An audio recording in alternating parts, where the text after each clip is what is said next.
오늘 본문은 두 개의 단락으로 되어 있습니다. 하나는 예수님께서, 부활하신 예수님께서 제자들이 모여있는 곳에 나타나시는 장면이고, 또 다른 한 단락은 예수님께서 하늘로 올라가시는, 승천하시는 내용입니다. 우리는 지난주에 예수님께서 엠마오 도상의 두 제자들에게 나타나는 장면을 보았습니다. 예수님의 죽음으로 모든 것이 끝났다라고 생각하며 체념하고 절망하며 자기의 집으로 돌아가던 두 제자에게 예수님께서 나타나셨죠. 그래서 예수님께서 너희들이 무슨 대화를 이렇게 열심히 하고 있느냐라고 하자 두 제자 중 한 명인 글로바가 당신은 나사렛 예수의 일을 모릅니까? 라고 하면서 지난 며칠 동안 있었던 일, 더 길게는 예수님의 공생애 사역까지 다 얘기를 하면서 예수님의 부활까지도 얘기를 하면서 이러이러한 일이 있었습니다 라고 했습니다. 두 제자의 말을 다 들은 예수님께서는 두 제자에게 성경을 가르치시죠. 구약 성경, 신약 성경은 기록되지 않았으니까 구약 성경을 가르치셨습니다. 그 구약 성경을 가르치시면서 너희가 지금까지 읽어왔던 구약 성경이 전부 예수 그리스도, 너희가 기다렸던 그리스도를 가리키는 것이고 그 그리스도가 바로 예수다라는 것을 예수님께서 제자들에게 가르쳤죠. 그리고 이제 헤어질 때가 되자 두 제자가 밤이 늦었으니까, 해가 저물었으니까 저희 집에 하루 머물고 가십시오 해서 예수님께서 그들 집에 들어가죠. 들어가서 예수님께서 떡을 떼어서 두 제자에게 주십니다. 예수님께서 주신 떡을 받아 먹은 제자들은 눈이 밝아져서 그 자기들과 함께 온 그 사람이 부활하신 예수님인 걸 알아보죠. 그러자 부활하신 예수님은 사라지십니다. 너무 기쁜 두 명의 제자는 다시 사도들이 모여있고 다른 제자들이 모여있는 곳에 가죠. 거기서 부활하신 예수님을 우리가 만났습니다 라고 기쁘게 그렇게 전달을 합니다. 그리고 오늘 본문이 이어집니다. 36절에는 예수님께서 제자들에게 나타나시는 장면이고 37절에는 제자들이 놀라고 무서워하면서 예수님이 몸으로 부활한 걸 전혀 분간하지 못하고 영인 줄 그렇게 생각했다라는 제자들의 반응이 나옵니다. 38절에서 43절까지는 예수님께서 의심하는 제자들에게 의심을 불식시키기 위해서 두 가지 조치를 취하시죠. 만져보라 하시고 먹을 거 좀 달라 하고 맛있게 식사를 하십니다. 그리고 이어서 예수님은 44절에서 47절에 다시 한번 엠마오 도상의 두 제자에게 하셨던 것과 같이 제자들에게 구약 성경을 가르치시죠. 그리고 48절에서 49절은 예수님께서 그곳에 모여있는 사도들과 다른 제자들에게 사명을 위임하시고 이곳에서 하늘로부터 능력이 입혀질 때까지 기다리라 라는 명령을 주십니다. 그리고 이제 그 다음 단락으로 넘어가던 시간이 이제 40일 뒤로 훌쩍 건너가요. 그리고 50에서 53절에는 예수님께서 승천하셨다라는 내용이 기록되어 있습니다. 오늘은 누가복음 24장 53절인 끝절까지 보니까 누가복음 설교 마지막 시간입니다. 오늘 말씀을 통해서 부활하신 예수님께서 하늘로 올려지시기 전에 이 땅에 40일 동안 계시면서 제자들을 어떻게 대하셨는지, 그리고 제자들에게 무엇을 끝까지 가르치기를 바라셨는지, 그것을 통해서 예수님이 어떤 분이신지 확인하고 예수님께서 주셨던 사명, 증인으로서의 사명을 다시 한번 생각해 보도록 하겠습니다. 먼저 오늘 본문 상황을 소개하는 36절 말씀을 보겠습니다. 이 말을 할 때에 예수께서 친히 그들 가운데 서서 이르시되 너희에게 평강이 있을지어다 하시니, 오늘 본문은 이 말을 할 때라고 시작을 하고 있죠. 이 말이 어떤 말이냐, 이제 엠마오 도상의 두 제자가 부활하신 예수님을 만난 이후에 너무 기뻐서 지금 아마도 이제 10명의 사도들이 모여 있었을 거예요. 10명의 사도들과 그리고 다른 제자들이 모여서 베드로도 예수님을, 부활하신 예수님을 만났다. 뭐 여제자들도 만났다. 그 자리에서 엠마오 도상의 두 제자도 가서 우리도 부활하신 예수님을 만났다라고 부활하신 예수님에 대한 얘기가 오고 가고 있을 그때에 이제 거기 예수님 못 본, 부활하신 예수님을 만나지 못한 다른 제자들 많이 있었을 거 아니에요? 이제 부활하신 예수님께서 제자들 가운데 갑자기 나타나는 것이죠. 오늘 본문과 동일한 상황을 묘사하고 있는 요한복음 20장 19절에는 이렇게 되어 있습니다.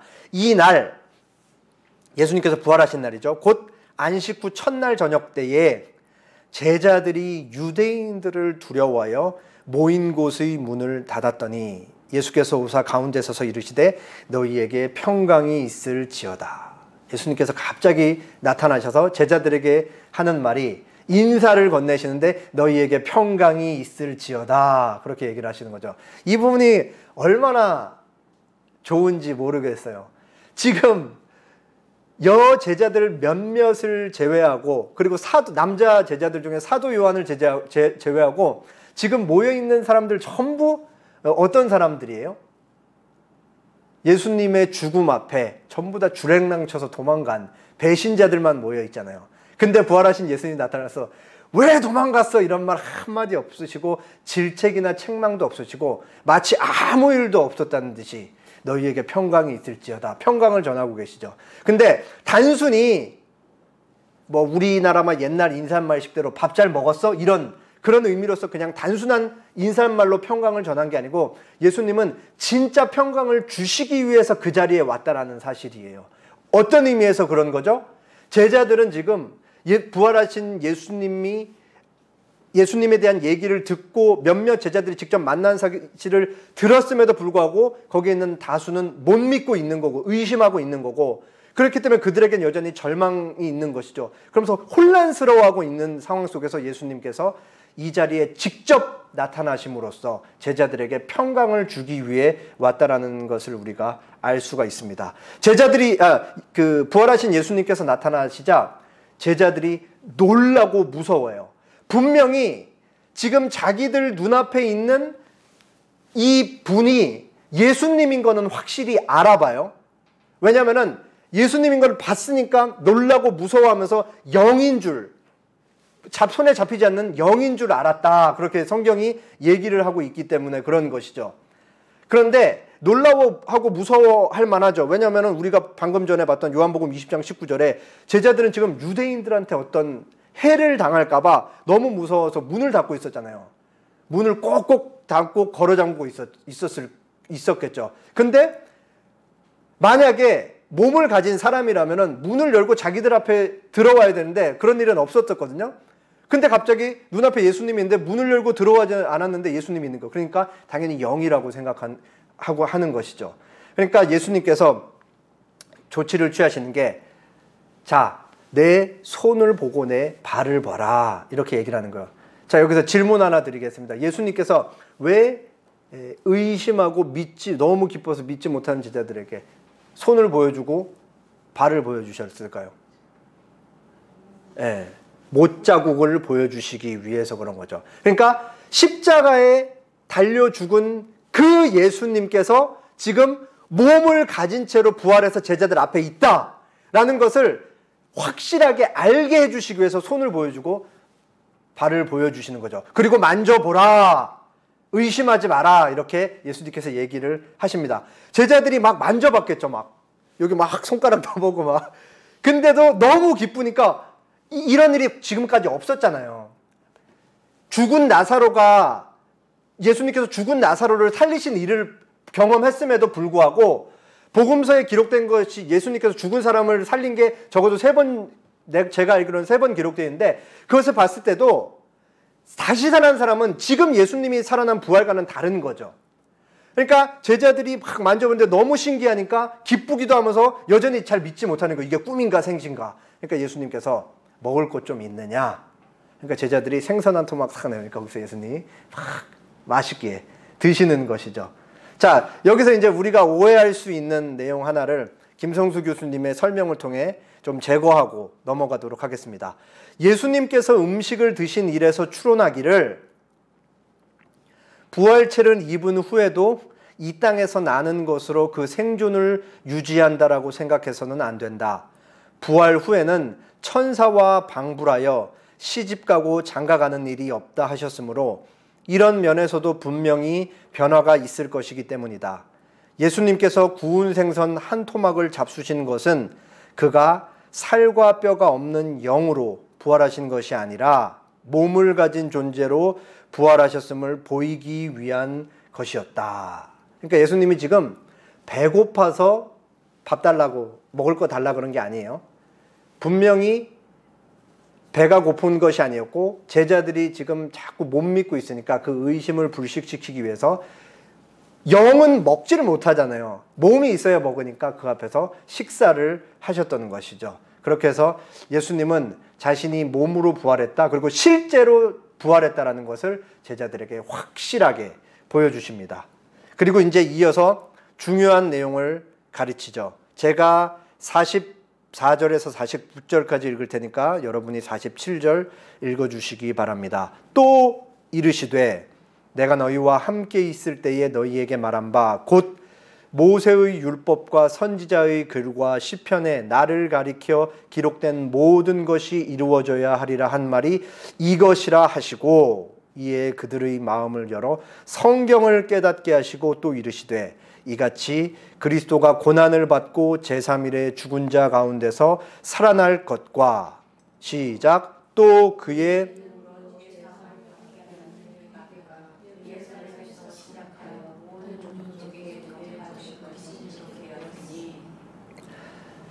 예수님께서 엠마오 도상의 두 제자에게 가르치셨던 것과 동일한 내용을 다시 한번 가르치시죠.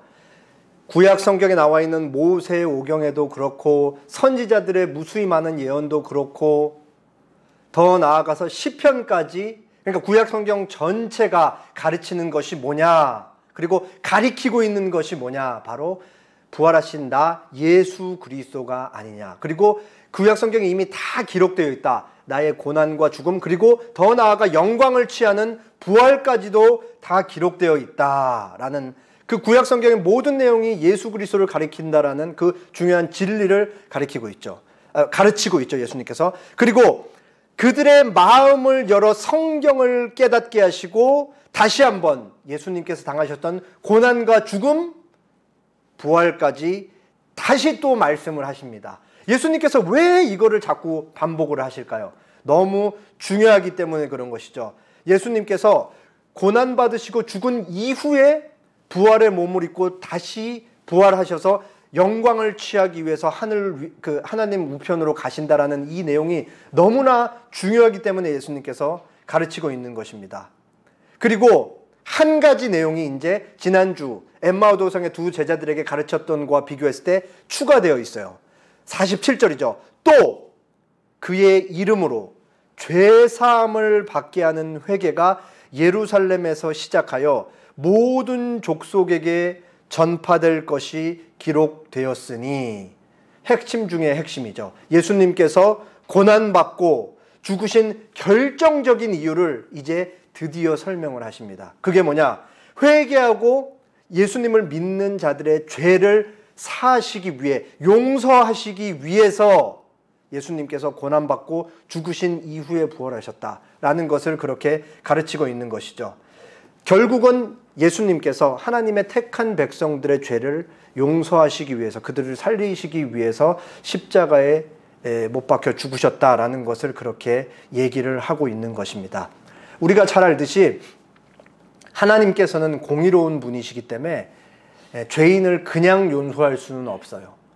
반드시 죄에 대한 대가는 치러져야 되는 거예요. 그리고 죄인들을 정죄하는 그 규정들, 내용들, 상세 항목들이 어디에 있느냐?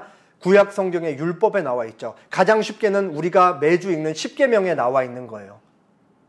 하나님 외에 다른 신들을 섬기면 영원 형벌을 취할 수밖에 없는 것이죠. 간음을 하면 영원 형벌을 받을 수밖에 없는 것이고, 도둑질을 하면 영원 형벌을 받을 수밖에 없는 거예요. 10개의 계명 중 하나라도 옮기면 나머지 9가지 계명을 다 어기는 것이니까 영원한 정죄를 받을 수밖에 없는 것이죠. 그런데 아담 이후에 타락한 인간은 이 거룩하고 공의로운 하나님의 계명을 지킬 수 있는 실력이 없는 거예요. 그러니까 예수님께서 대신 지켜주셔야 되는 것이죠.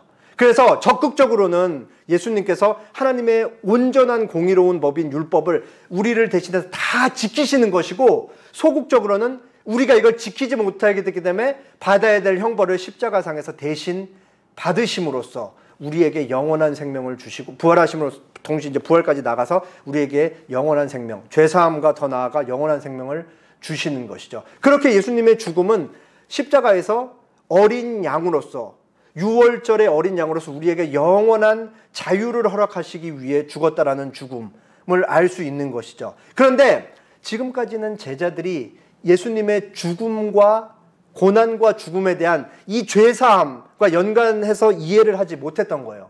제자들은 지금까지 예수님의 고난과 죽음은 빼놓고 예수님께서 이 땅에 오셔서 바로 엄청난 왕국을 만들 거라고 생각을 했기 때문에, 체념하고 자기들의 꿨던 꿈이 다 수포로 돌아갔기 때문에 절망하면서 그렇게 예수님의 죽음을 이해를 했잖아요. 근데 이제 부활하신 예수님께서 이것을 자세하게 설명해 줬고, 하나님의 구원 역사에서 제일 중요한 죄인의 죄를 사하여 주는 이 일이 예수님의 고난과 십자가에서 이루어졌다. 그리고 이거는 반드시 하나님의 구원 역사를 이루기 위해 그 구약 성경에도 기록되어 있었고 성취되어야 될 일이었다. 그것을 가르치는 것이죠. 그리고 죽음으로 끝나는 것이 아니라 예수님께서 다시 부활해서 지금 너희들 눈앞에 있지 않느냐.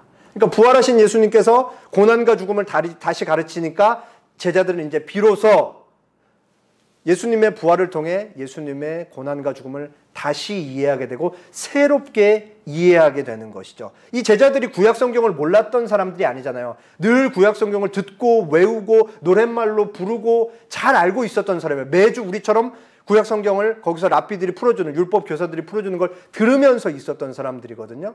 근데 예수님이 이해하는 것처럼 이해하지 못하고 있기 때문에 예수님이 설명을 쭉 해주는 것이죠. 그래서 제자들은 이제 비로소 예수님의 십자가 죽음이 죄인들의 죄, 특별히 이제 그 죄 사함의 구속의 대상이 되는 것은 하나님의 택한 백성들인데, 그 하나님의 택한 백성들의 죄를 사해 주기 위해서, 예수님을 믿는 자들의 죄를 사해 주기 위해서 예수님이 십자가에 죽으셨다라는 것을 가르쳤던 것이죠. 그래서 사도행전 4장 12절에는 다른 이로서는 구원을 받을 수 없나니 천하 사람 중에 구원을 받을 만한 다른 이름을 우리에게 주신 일이 없음이라 하였더라.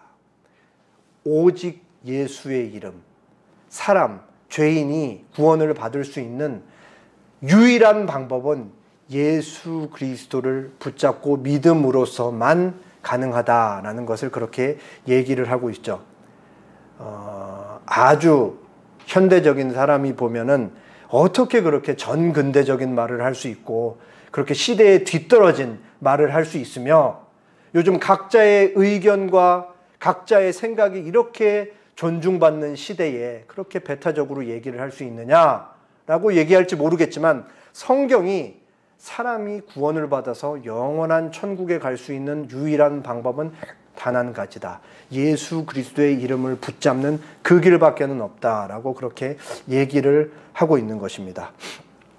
그리고 한 가지가 더 나와 있죠. 이 예수님의 이름으로 죄사함을 받게 하는 회개가 예루살렘에서 시작하여 모든 족속에게 기록되었으니, 예루살렘에서 시작한다라는 것도 사실 그냥 한번 읽고 쓱 지나갈 수도 있는데, 이 예루살렘에서 시작한다라는 게 얼마나 의미가 있는지 모르겠습니다. 이 예루살렘이 어떤 도시예요? 유대인들의 도시고 제사장들의 도시고 종교 지도자들의 도시죠. 그리고 유대 사회의 핵, 그리고 유대 사회에서 제일 중요한 성전이 있는 곳이잖아요. 근데 이 예루살렘에서 가장 윗자리에 있는 종교 지도자들이 예수님에게 어떻게 했는지 우리가 자세히 보았잖아요.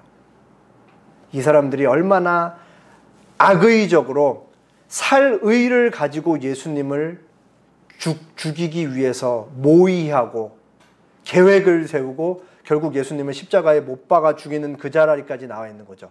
근데 예수님께서 말씀하시기를 나를 통해 죄가 용서받고 영원한 생명이 있다라는 것이 바로 이 예루살렘에서부터 시작된다. 원수 사랑도 이런 원수 사랑이 없는 것이죠. 나를 십자가에 못 박은 저 사람들조차도 저 사람들이 복음이 제시되었을 때 믿으면 영원한 생명을 얻고 죄 용서를 받을 수 있다 라고 그렇게 복음 전도에는 그 어떤 차별도 없다. 용서받지 못할 죄인은 이 세상에 단 한 명도 없다라는 것을 예수님께서 그렇게 가르치고 있는 것이죠. 예수님께서는 회개를 통해서 죄사함을 받을 수 있다라는 것이 예루살렘에 시작해서 이제 모든 족속에게 전파되어야 될 것이다 라고 말씀을 하십니다. 이어서 제자들에게 사명을 위임하시고 한 가지 명령을 하십니다. 48절, 49절, 제가 48절, 여러분이 49절 읽겠습니다. 너희는 이 모든 일의 증인이라.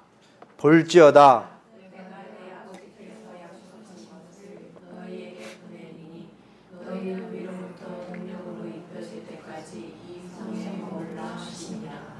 예수님이 모여있는 제자들에게 이제 사명을 주시죠.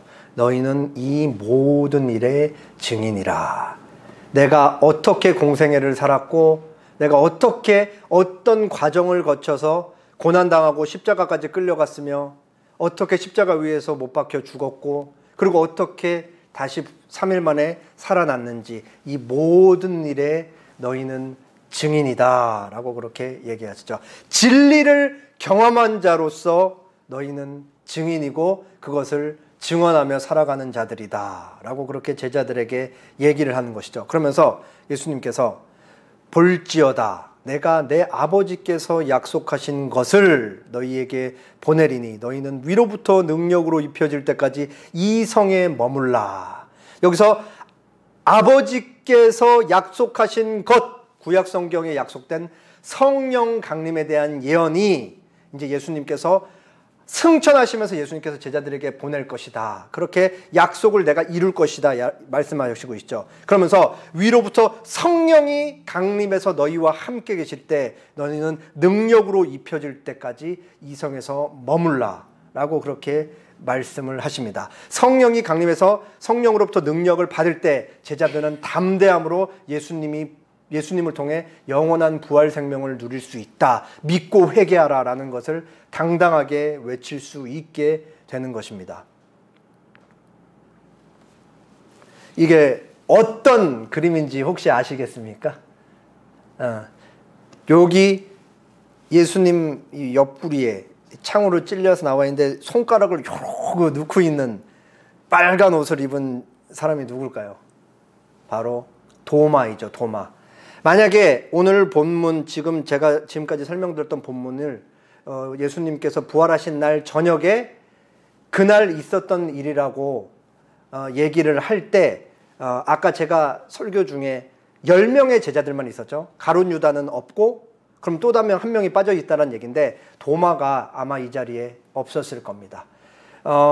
그리고 이제 부활하신 예수님이 사라지고 뭐 며칠이 지났는지 정확히는 모르겠지만 이제 도마가 그 사도들이 모여 있는 자리에 오고 다른 제자들이 모여 있는 자리에 오는데 이제 다들 얘기를 하는 거죠. 부활하신 예수님께서 우리에게 나타나셨다. 도마가 믿지를 못하는 거예요. 그래서 내가 그의 못자국 난 손에 내 손을 넣어보고 그 옆구리에 내 손가락을 찔러보면 내가 그때야 믿을 수 있겠다 라고 그렇게 제자들한테 냉소적인 발언을 해요. 도마가. 그리고 그날부터 8일이 지난 후에 예수님이 제자들이 모여있는 자리에 다시 나타나셔서 이렇게 도마에게 하시는 것이죠. 너의 손가락을 넣어보고 내 옆구리를 찔러서 넣어봐라 라고 하시면서 뭐라 그러냐. 그리하여 믿음 없는 자가 되지 말고 믿는 자가 되라 라고 그렇게 예수님께서 말씀을 하십니다. 그 도마가 예수님 요 옆구리에 못자국에 손가락을 푹 집어넣고 뺀 다음에 굉장히 중요한 신앙 고백을 해요. 나의 주님이시요 나의 하나님이십니다. 비로소 처음으로 이제 예수님을 자신들의 예배의 대상이신 하나님이라고 고백을 하는 너무나 중요한 신앙 고백을 도마가 하는 것이죠. 여기서 이제 보면은 그 도마에게 자신의 옆구리에 손가락을 찔러 넣게 하시는 이 예수님을 보면 예수님이 오늘 본문에서 많은 제자들에게 나타나서 자신의 손과 발을 보여주시고 앞에서 막 음식을 드시는 것을 보면서 제자들이 혼란스러워하지 않기를 바라시고 제자들이 갖고 있는 의심을 불식시키기 위해 얼마나 열심히 제자들을 설득하고 자기 자신을 드러내 보이시는지 우리가 알 수가 있습니다. 그리고 오늘 본문 결론부는 이제 시간을 40일 뒤로 훌쩍 넘어가서 예수님께서 승천하시는 장면입니다. 제가 50, 51절, 여러분이 52, 53절을 읽겠습니다. 예수께서 그들을 데리고 베다니 앞까지 나가사 손을 들어 그들에게 축복하시더니 축복하실 때에 그들을 떠나 하늘로 올려지시니 그들이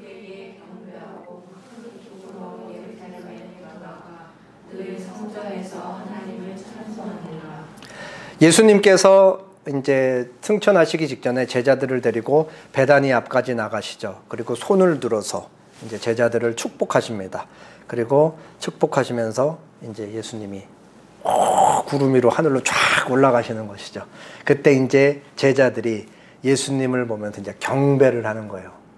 하나님으로 경배를 하는 거죠. 그러면서 경배하다란 말이 절하다라는 의미입니다. 도마의 신앙 고백과 같이 승천하시는 예수님을 보면서 예수님 앞에 엎드려 절하고 예수님을 경배하면서 나의 하나님이요 그렇게 행동으로 고백하는 것이죠. 이제 제자들이 예수님에 대한 이해가 굉장히 깊고 넓어졌죠. 왜 예수님이 이 땅에 오셔서 고난당하시고 죽으시고 다시 살아나는 이 과정이 필요했다는 것이 이제 다 이해를 하게 되는 거예요. 그리고 예수님을 하나님으로 경배함으로써 이제 예수님께서 걸으셨던 그 길을 제자들이 동일하게 쫓아가는 것이죠. 어떤 제자들은 순교로 또 어떤 제자들은 평생 핍박을 감내함으로써 그렇게 힘겹게 살아가는 것입니다. 그 어떤 제자도 쉬운 삶은 없었죠. 예수님을 믿는다는 사실 하나만으로 고난과 핍박이 기다리고 있었던 시대였기 때문입니다. 그러나 그들은 포기하지 않았습니다. 왜냐? 예수님께 받은 사랑과 은혜, 그 자신의 목숨까지도 아끼지 않는 사랑과 은혜, 그리고 다시 살아나는 그 은혜까지 받은 사람이었기 때문입니다. 우리가 기독교적 복음을 이해할 때 항상 두 가지 축, 제일 복음의 핵심, 동전의 양면과 같은 두 축이 있죠. 하나가 뭐예요? 예수님의 죽음이고 또 다른 하나가 예수님의 부활이라고 얘기를 할 수 있습니다. 부활이 없으면 죽음은 죽음으로 끝나는 것이죠. 그러나 부활이 있기 때문에 부활을 통해서 죽음을 다시 봤을 때 그 죽음이 우리의 죄를 사하고 그 죽음을 통과해서 부활이 우리에게 왔을 때는 우리에게 죄도 사해지고 영원한 생명이 온다라는 사실을 우리가 알 수가 있습니다. 그렇기 때문에 기독교 복음에서 예수님의 십자가 죽음과 부활은 뗄래야 뗄 수 없는 불가분의 관계인 것을 우리가 알 수가 있죠. 조금 더 확장해서 이해하면 예수님께서 삼위 하나님으로서 이제 하늘에 계시다가 이제 인간의 몸을 입고 오시는 그 성육신, 그때부터 시작해서 예수님께서 이 땅에서 사시고 공생의 3년을 사시고 제자들을 가르치시고 그 다음에 고난당하시고 죽으시고 부활하시고 하늘 위로 올라가는 이 모든 과정이 우리 신자들과 직접적인 관계가 있고 신자들에게 지대한 영향을 미친다라는 사실을 알 수 있습니다. 그리고 예수님의 존재와 예수님께서 하셨던 이 일들은 우리의 전 인격, 우리의 생각, 그리고 우리의 감정, 그리고 우리가 손과 발을 움직이는 의지까지에도 큰 영향을 미친다라는 사실을 우리가 알 수 있습니다.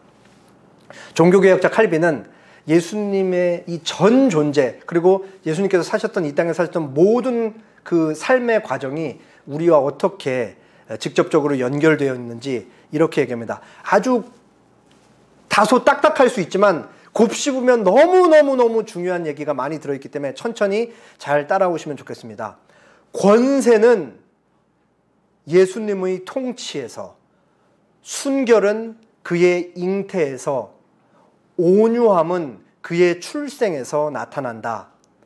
우리의 구속은 그분의 고난에, 우리의 사죄는 그분께서 정죄받으신 데에서, 저주를 벗어버리는 것은 그분의 십자가에 있다.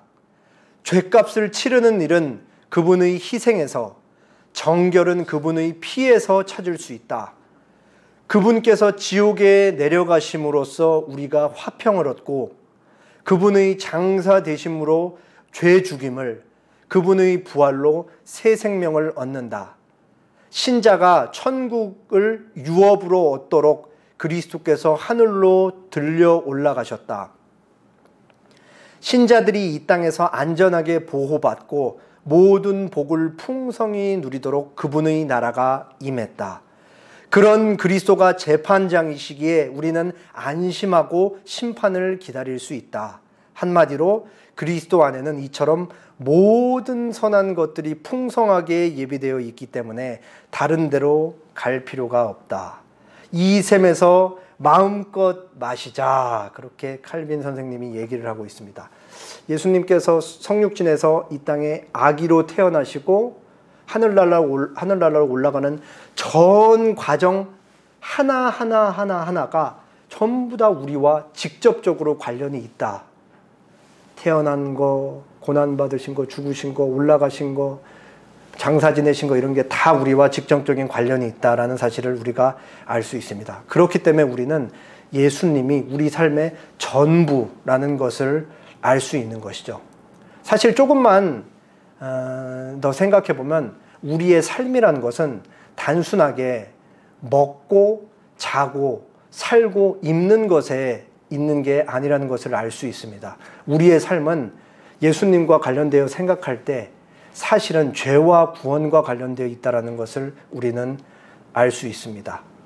부활하신 예수님께서는 제자들을 두 글자로 증인이라고 하셨습니다. 너희는 이 모든 일에 너희는 예수님의 증인이라, 그렇게 하면서 제자들을 세상으로 보내시는 것이죠. 그 세상 속에서 하나님 나라를 살도록. 여기서 증인이라는 단어는 1차적으로는 예수님을 직접 눈으로 보고 예수님의 말씀을 직접 듣고 예수님을 만져보았던 목격자라는 의미입니다. 그런 의미에서 제자들은 증인인 것이죠. 그러나 21세기를 사는 우리는 사실 예수님을 눈으로 본 적은 없잖아요. 예수님 지금 몸으로 하늘에 계시니까. 그렇지만 본다라는 것은 단순히 눈으로 보는 것을 의미하는 게 아니고 뭔가를 인식한다라는 의미에서는 우리는 여전히 예수님을 보는 자들로 지금 이 자리에 앉아 있는 것이죠.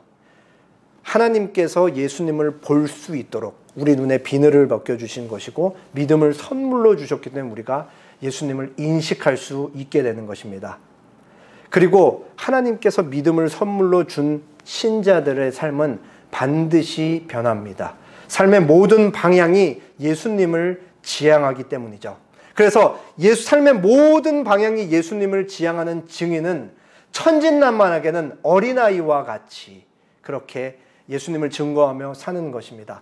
어린아이가 사탕을 먹고 너무 맛있어가지고 야 이거 너무 엄청 맛있어 라고 자랑하면서 너도 먹어봐 이렇게 주는 것과 같이 우리는 이렇게 천진난만하게 예수님이 얼마나 당신을 사랑한지 그리고 다시 그 부활 생명을 주셨는지를 전할 수가 있는 것이죠. 그리고 조금 무겁게는 우리의 삶과 우리가 전해야 되는 예수님이 증언이 분리되지 않아야 된다라는 것을 우리는 다시 한번 생각해 볼 수 있습니다. 세상 법정에서도 증인의 증언 한마디에 죄를 지은 사람의 죄가 유죄가 되기도 하고 무죄가 되기도 하죠. 하물며 우리가 삶으로 그리고 증언으로 증거해야 되는 예수님은 우리의 삶을 통해 누군가에게는 영원한 생명을 또 누군가에게는 아주 어렵게 그 사람이 예수님께 나오는 것을 가로막기도 한다라는 사실을 알 수 있습니다. 그렇게 우리는 증언과 증인으로서의 삶이 하나로 일치해야 된다는 사실을 알고 그리고 초대교회에 살았던 예수님을 쫓았던 12 제자들 그리고 오늘 본문에 기록된 누가의 삶이 그랬다는 사실을 알 수 있죠. 제가 이제 벌써 2년이 넘었죠. 첫 번째 설교를 할 때 분명히 제가 이 증인에 대해 목격자 증인에 대한 설교를 했다는 게 기억이 나서 2년 전 첫 설교 누가복음 1장 1절에서부터 4절 우리 중에 이루어진 사실에 대하여라는 제목으로 했던 설교를 다시 한번 봤어요. 거기서 이제 제가 제자들이 어떻게 예수님을 증거하면서 증인으로서 살다가 죽음을 맞이했는지 이렇게 소개를 했더라고요. 베드로, 안드레, 바돌로메, 빌립 전부 십자가에 못 박혀 죽었습니다. 그리고 우리가 아는 야고보, 사도 요한의 형 야고보는 초대교회의 첫 번째 순교자로 참수를 당했습니다. 그리고 오늘 본문에 예수님 여기 창자국에 손가락을 넣었던 도마는 공교롭게도 창에 찔려 죽습니다. 그리고 마태는 전투용 도끼에 그렇게 살해를 됩니다. 그리고 우리가 지금까지 2년 넘게 보았던 누가복음을 기록하고 있는 누가는 헬라 우상숭배라는 헬라 제사장들에 의해서 올리브 나무에 달려서 죽었다고 전해집니다. 이렇게 이와 같이 예수님의 제자들의 증언을 통해 복음서가 기록된 것이죠. 그리고 그 사람들은 단순하게 입으로만 우리가 과거에 만났던 예수님은 이러이러했지, 예수님께서 이러이러한 말씀을 하셨지 라고 말만 한 게 아니고 자기들이 예수님에 대해서 증언한 그대로 예수님께서 걸으셨던 길을 동일하게 따라 살았다, 그렇게 증인으로서의 삶을 살았다라는 것을 알 수가 있는 것입니다.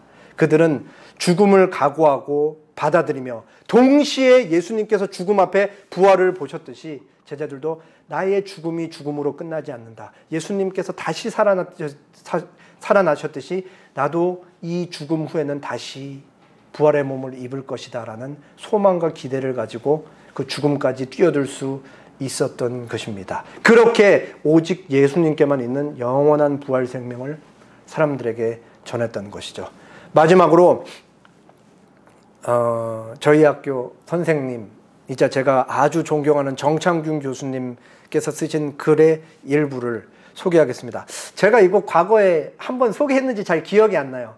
근데 어쨌든 쓰신 글의 제목이 증인입니다. 증인. 주님이 의도하신 증인은 단순히 목격자라는 차원을 넘어서 자신이 그 현장에 참여한 사람이라는 말입니다. 그러니까 단순히 본 것만 뜻하지 않고 내가 사는 사람이라고 얘기를 하시는 것이죠. 주님이 이루신 구원에 참여한 사람이요, 주님이 이끌어 가시는 땅끝을 향한 구원 사역의 확장에 참여하는 사람이라는 말입니다. 증인은 진술만 할 뿐만 아니라 그 진술이 바로 자기 자신의 이야기이기도 합니다. 구원과 구원 역사 확장의 참여자라는 말을 따지고 들어가다 보면 결국 단순한 참여자가 아니라 그 자신이 당사자라는 결론에 이르게 됩니다. 당사자란 예수님이 여기 계셨더라면 그가 하셨을 일을 자기가 하고 그분이 당했을 일을 자신이 당하는 사람이라는 뜻입니다. 증인에 대해서 이렇게 풀어서 설명을 하시는 것이죠. 내가 살아가고 있는 현장, 예수님께서 나를 증인으로 보내신 현장에서 이런 상황 가운데 이런 말들이 오고 가는데 다양한 사람들 속에서 만약에 예수님께서 이 자리에 계셨으면 예수님은 어떻게 하셨을까를 생각하고 예수님이었으면 이렇게 하셨을 거야 라는 것을 나도 행하면서 사는 사람을 증인이라고 하는 것이죠. 그렇게 예수님께서 모질게 당했던 세상의 악의와 폭력 앞에 예수님께서 처하셨던 그 자세로 나도 동일하게 살아가면서 묵묵하게 하루하루를 걸어가는 사람의 삶이 바로 증인이라는 것입니다. 그렇게 우리는 내가 곧 길이요 진리요 생명이니 나로 말미암지 않고는 아무도 아버지께로 올 수 없다라는 주님의 말씀, 오직 예수님 한 분만이 하나님과 인간 사이의 불화를 평화의 관계로 뒤바꿀 수 있다라는 사실을 머릿속에 늘 되뇌이면서 그렇게 우리에게 주어진, 구원받은 우리에게 주어진 책임을 하루하루 감당하면서 살아가는 것이죠. 그렇게 우리는 날마다 주 예수여 오시옵소서, 아멘 주 예수여 오시옵소서를 읊조리며 예수님을 닮아가는, 예수님을 소개하는 증인으로 살아가는 것입니다. 기도하겠습니다.